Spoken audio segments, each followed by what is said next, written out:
Well, good morning, UCC. So glad to have you all join us here this morning.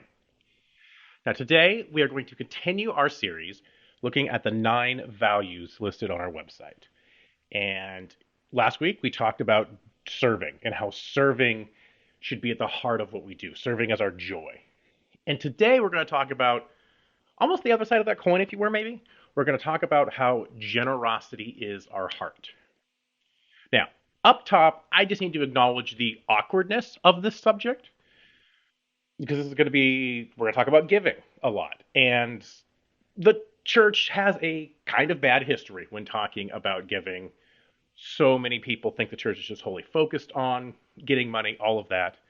And quite frankly, I probably shouldn't be the person up here talking about this because it's a weird conflict of interest. Because I know technically my livelihood is based off of your giving. So I'm just acknowledging that up front. Just it's out there.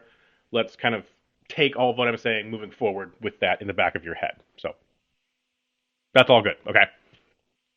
So our blurb says we want to be a church that practices radical generosity, a generosity that trusts God for all of our needs and gives freely to others.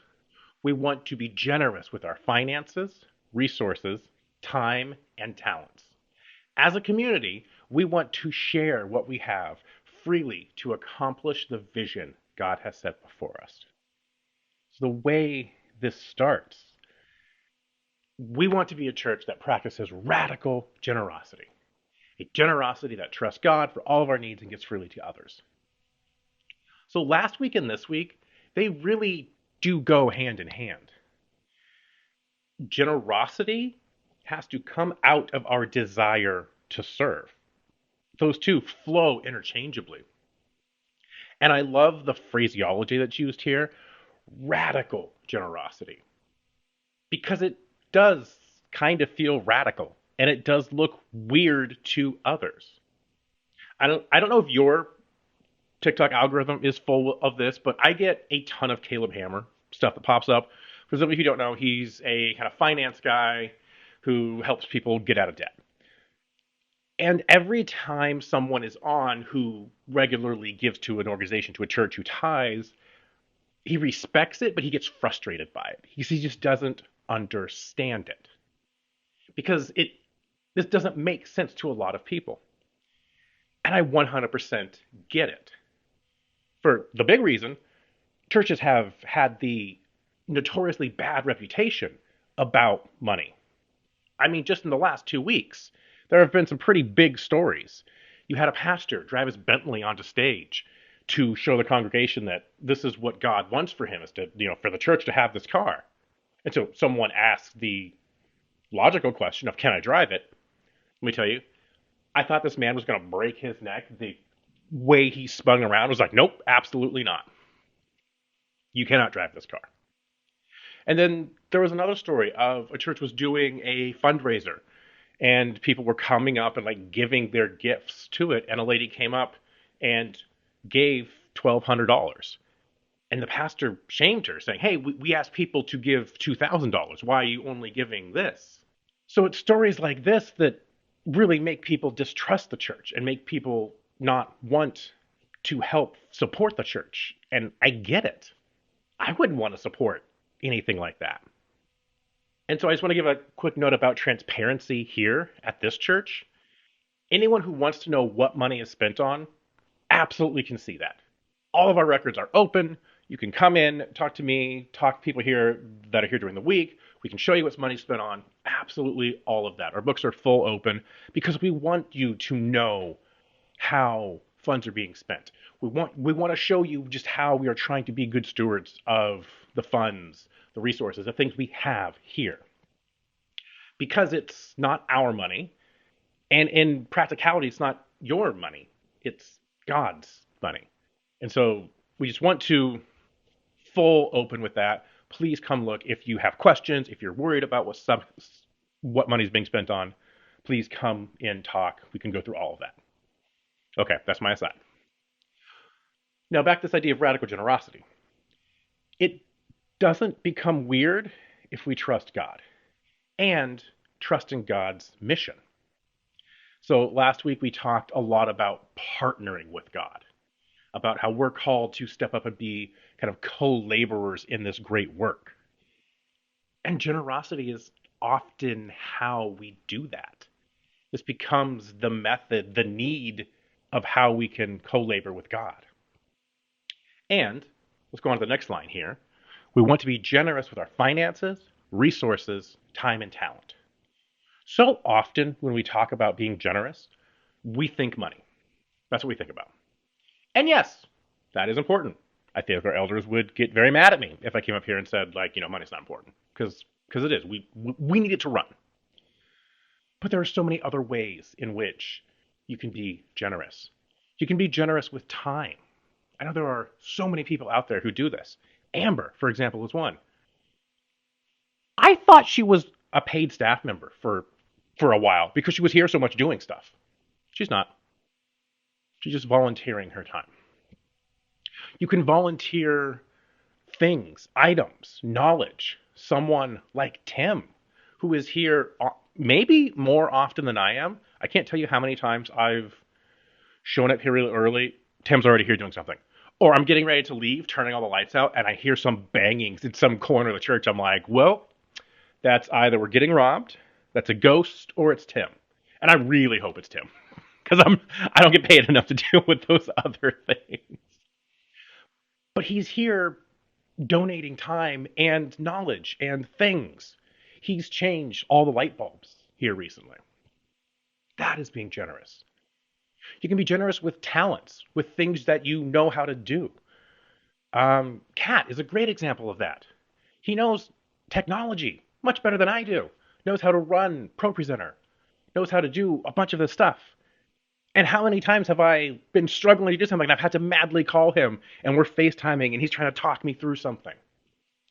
That's being generous. So we want to be generous with all we have. We want to be well-rounded in our generosity. And now for our passage today, it's going to be a weird one, I think, initially, because we're going to talk about the parable of the talents. Now, this isn't normally used when talking about generosity, but I think it works so well. So we're going to walk through the passage and just stick with me here. So we're going to start reading. This is Matthew 25. I'm going to start in verse 14. This is Jesus talking. For it is if a man, going on a journey, summoned his servants, and entrusted his property to them. To one he gave 5 talents, to another 2, and to another 1, each according to their ability, and he went away. Now, side note, a talent is just a denomination of money. I know it can be confusing because we talk about talent versus like the talent money versus like the talent skill, but for the purposes of this story, it's money. So the 3 are given different amounts, but the expectation is similar for all of them. Use it. Take what you have been given, utilize it, grow it, make what you have be impactful. That's their prerogative. That's what they were told to do. Take this gift and do something with it. Moving on to verse 16. At once, the one who had received the 5 talents went off and traded them and made 5 more talents. In the same way, the one who had been given 2 made 2 more talents, but the one who had received 1 talent went off and dug a hole in the ground and hid the Lord's money. Now the first 2, they go out and they use what they were given. They create new talent in this case, but they create new wealth. They grow their sphere. Or, maybe more accurately, they increase the reach of their Lord's influence. They take what their Lord gave them, they utilize it to generate more expanse, expand their Lord's influence. But the third one does not. The third one simply takes it, hides it. It's interesting, the third one doesn't even utilize it for themselves. They don't hide it to use by themselves, they don't share it, they just keep it. They just hide it and do nothing with it. Moving on to verse 19. After a long time, the Lord of those servants came and settled the accounts with them. Then the one who had received the 5 talents came forward, bringing 5 more talents, saying, Lord, you handed me over 5 talents. See, I have made 5 more. His Lord said to him, Well done, good and trustworthy servant. You have been trustworthy with a few things, so I will put you in charge of many things. Enter into the joy of your Lord. And the one who had received 2 talents also came forward, saying, Lord, you handed me over 2 talents. See, I have made 2 more. His Lord said to him, Well done, good and trustworthy servant. You have been trustworthy with a few things, and I will put you in charge of many things. Enter into the joy of your Lord. So the Lord returns and is happy with these first 2. These first 2 get rewarded for their work, for utilizing what their Lord had given them. And I love the reward is to enter into the joy of their Lord. Do you remember last week when Jesus was talking about, I want to share in joy of their master? Remember, what did he say? I want you to share in this so that your joy may be like my joy and that your joy may be complete. So it's all about coming together with their Lord in celebration. And one thing I like about this is it doesn't matter the amount each person made or brought. It was simply the act of using it.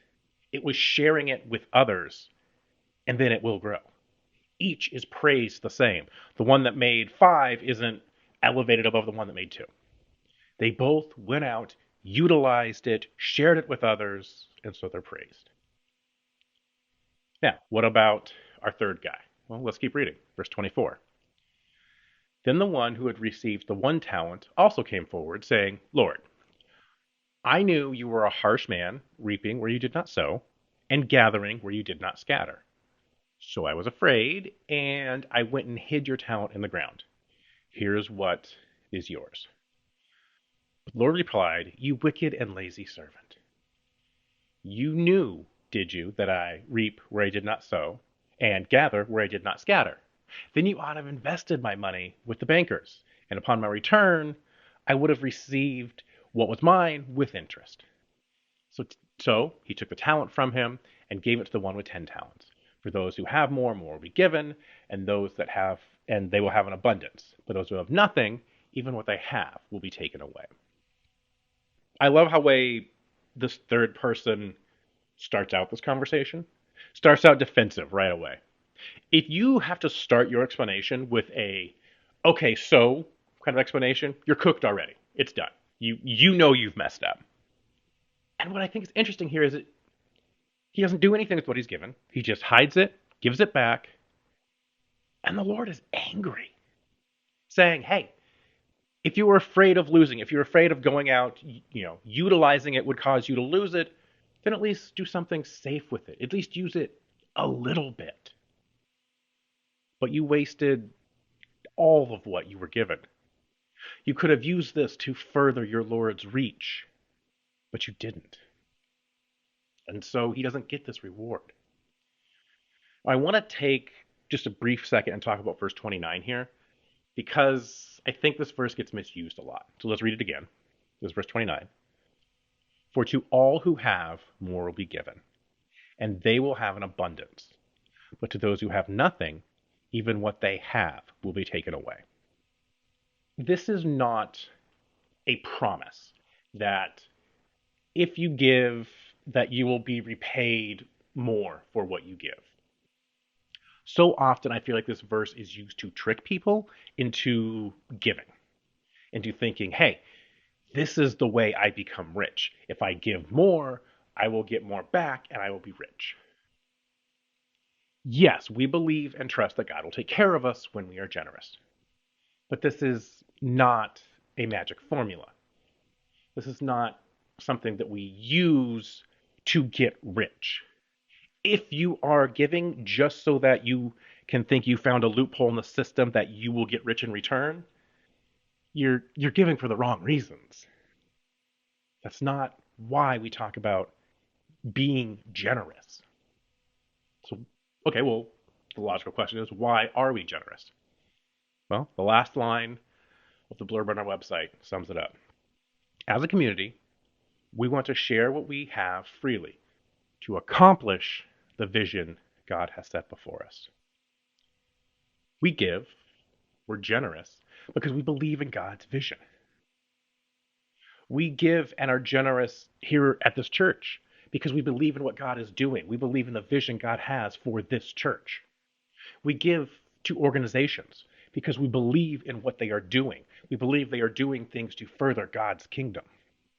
We are generous with individual people because we believe that God's love will be shown to them, that they will see a glimpse of God's generosity, God's love through our giving. It all comes down to believing in God's plan and God's vision for the future. If something is going to happen, if we believe things are going to happen, we want to be a part of it. We want to help see it happen.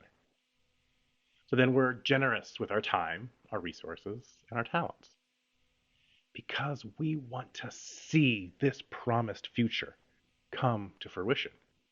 Not only that, we want to be a part of that mission. So then the question becomes, how do we do this?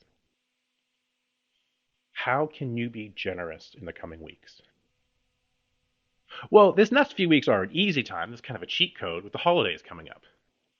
There are innumerable opportunities to be generous over the next couple of weeks. There's going to be lots of donations for families at Thanksgiving, Christmas. These are amazing ways to be generous, to show God's love to people. But what about beyond that? What can we do moving forward? Well, I like looking at it in the same basic spheres we looked at last week. There's the church here, ways to be generous here. There's the community. How can you be generous in the community?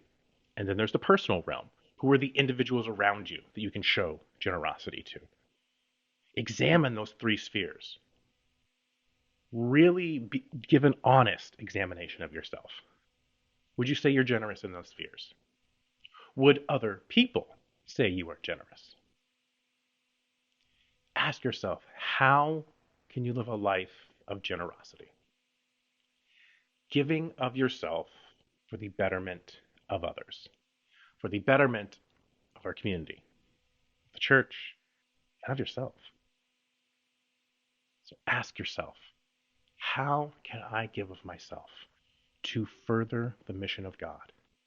The mission that I am seeing play out all around me.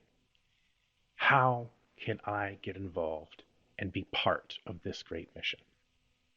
That is our big question. Reflect on that this week. Join me as we pray.